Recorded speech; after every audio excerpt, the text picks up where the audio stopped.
안녕하세요. 원희의 서재입니다. 지난 시간에 이어 아들아, 돈 공부해야 한다를 계속해서 읽어드리겠습니다. 부의 사다리가 끊긴 세대. 오늘 엄마랑 네가 보내준 스타벅스 모바일 쿠폰으로 커피를 마셨다. 스타벅스에는 너희 또래 청년들이 많았다. 사회적 거리두기로 좌석이 멀리 떨어져 있음에도 젊음이 어찌할 수 없는 열정으로 웃고 떠드는 소리가 우리 자리까지 대화 내용이 다 들렸다. 우리 좌석 바로 옆 젊은 친구들도 주식 이야기, 주로는 연애 이야기를 하면서 웃고 있었다. 그러다가 새의 깃털, 아니 그보다 더 가볍게 웃으면서 한 친구가 말했다. 얘들아, 이 시대 최고의 극한 직업이 청춘이래. 그 친구들은 들릴랑 말락한 목소리로 말하곤 웃고 있었다. 그러나 우리는 그 말에 한자 한자 똑똑히 들었다. 그 친구의 말이 끝나자마자 엄마와 아버지는 눈이 마주쳤다. 아버지는 엄마의 눈빛에서 극한 직업과 청춘, 그 단어에 오버랩된 너희 모습을 읽을 수 있었다.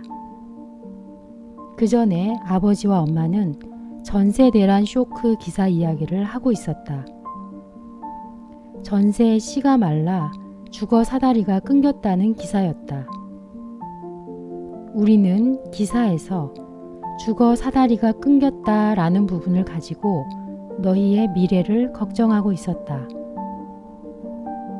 보통 부모에게서 독립하면 사글세, 월세, 전세, 아파트 월세, 아파트 전세, 내 집 마련 사다리에 순차적으로 오르게 된다. 주택시장의 순환 과정으로 여기에는 더 나은 주거 환경에서 살고자 하는 인간의 욕망이 작용한다. 주거의 사다리가 있듯이 부의 사다리도 있다. 부의 사다리는 예전에는 대학 입학이나 취업, 이직, 결혼 등으로 부모에게서 독립하면 월급 플러스 저축으로 종잣돈 마련, 종잣돈 플러스 대출로 부동산 매입, 부동산으로 자산 증식, 부동산으로 노후 안전자산 마련 단계로 올라갔다.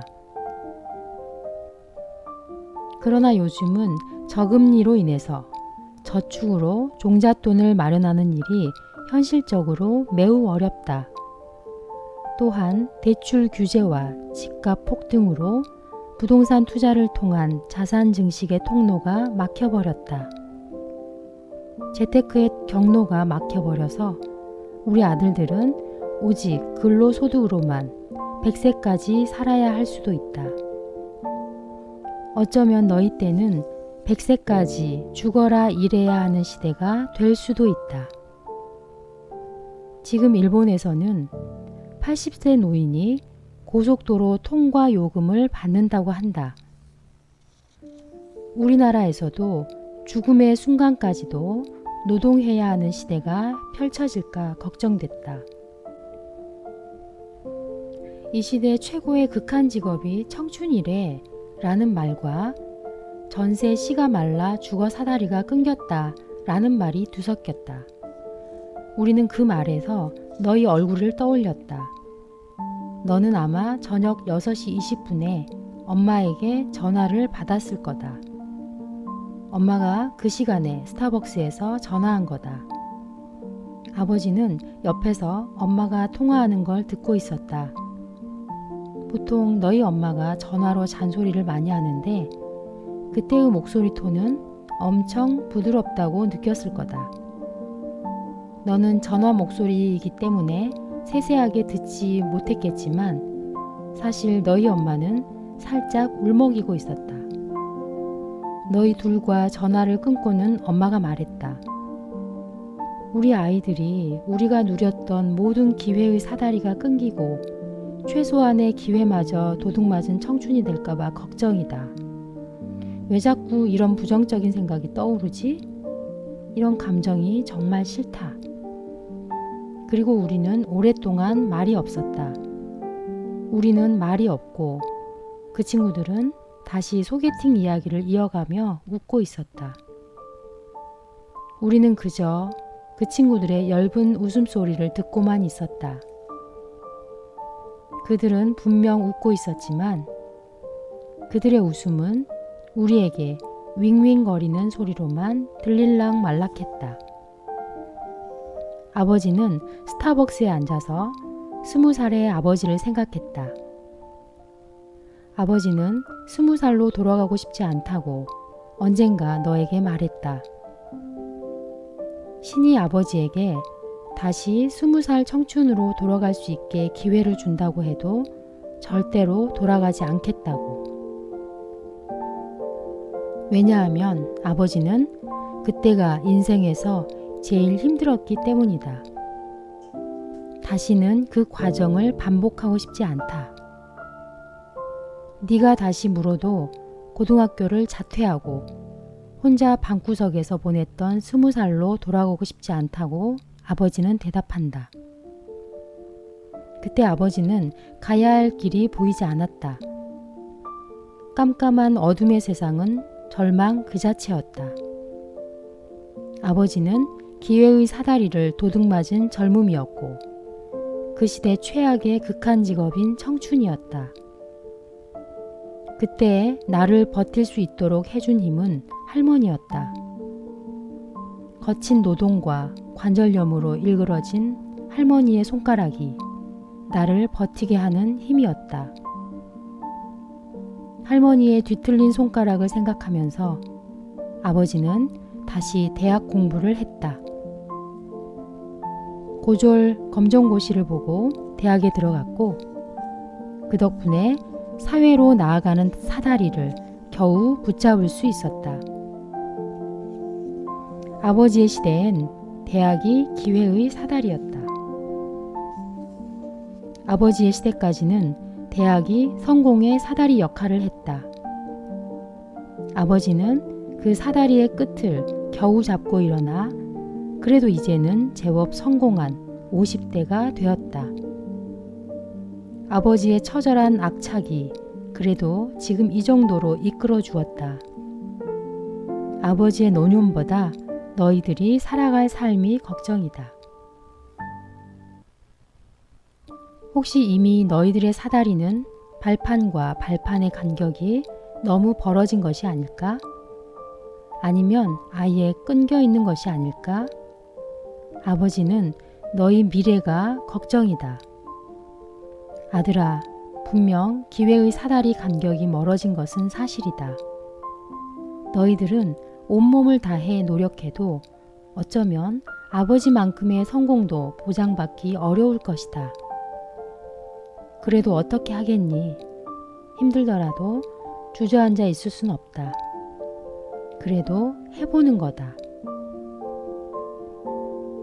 아버지가 너희에게 줄 수 있는 종잣돈은 그리 많지 않다. 대신에 아버지가 스물부터 지금까지 해온 경험을 작고 사소한 것까지 남김없이 글로 전할 생각이다. 너는 그것을 기회로 생각하고 그 글에서 살아갈 힘을 얻기를 바란다. 아버지의 경험은 4가지로 정리해서 말한다. 이 글은 아버지의 언어다. 꼭 너의 언어로 바꾸어서 마음에 새겨두어야 한다. 첫째, 현 시대의 돈의 원리를 알아야 한다. 이젠 돈을 은행이나 금고에 쌓아도 쌓이지 않는 시대다. 저금리 시대의 돈은 여름 호수 속의 물이다. 시간이 지날수록 증발하여 물이 점점 사라진다. 돈의 가치가 하락하는 저금리, 고인플레이션의 시대다. 이럴 땐 돈이 스스로 쌓여가는 자산에 투자해야 한다. 부동산이 될 수 있고 금이 될 수도 있으며 주식이 될 수도 있다. 그때그때 돈의 형편과 자산 포트폴리오에 따라 결정해야 한다. 아버지도 네 옆에서 같이 공부하면서 도와줄 것이다. 둘째, 투자는 장기전이다. 너는 최후의 승자가 되겠다는 마음으로 전략을 세우는 것이 좋다. 가장 경계할 대상은 조급한 마음이다. 밥 짓는 것처럼 뜸이 제대로 들 때까지 기다릴 수 있는 인내가 필요하다. 그래서 영끌이나 비투는 정말 신중하게 결정해야 한다. 좋은 기회에 승부수를 던지는 용도로 활용은 가능하나 장기전을 할 수 없는 전투이기 때문이다. 빚은 시간이 감당할 수 없는 무거운 짐이라 장기전에선 버틸 장사가 없다. 너는 투자에선 최후의 승자가 되겠다는 느긋한 마음을 가져야 한다. 셋째, 정기적인 소득으로 돈 모으는 재미를 들여야 한다. 부자가 되고 싶으면 버는 것뿐 아니라 모으는 것도 생각하라. 가난한 집에서 태어나 큰 부를 이룬 미국의 정치가 벤자민 프랭클린의 조언이다. 월급과 같은 정기적인 소득을 가지고 그것을 아껴서 종잣돈을 만드는 재미를 느껴야 한다. 이것은 너희 엄마의 주특기다. 너희 엄마에게 배워야 한다. 넷째, 정보의 인프라를 구축해라. 살면서 접하는 일상의 정보는 그 사람의 경제관념을 바꾼다. 너희 엄마는 집을 사기 전 그 지역에서 먼저 전세로 살아보고 그 다음에 집을 샀다. 살아있는 정보를 얻는 방법은 그곳에서 살아보는 것이고 그곳의 부자들과 친해져서 그 사람들의 통찰을 배우는 것이다. 이것이 정보의 인프라를 구축하는 방법이다. 그 전에 우선은 견뎌야 한다. 너는 부의 사다리가 끊긴 시대를 살아가게 된다. 아버지는 그런 너에게 무작정 견디라는 무책임한 당부로 마무리하고 싶지 않다. 그러나 세상의 모든 성공은 고통이라는 죽음의 계곡을 지날 수밖에 없기에 우선은 그 말을 하고 있다.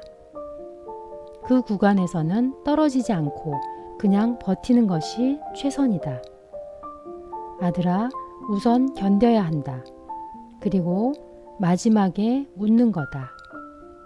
사랑한다, 아들아.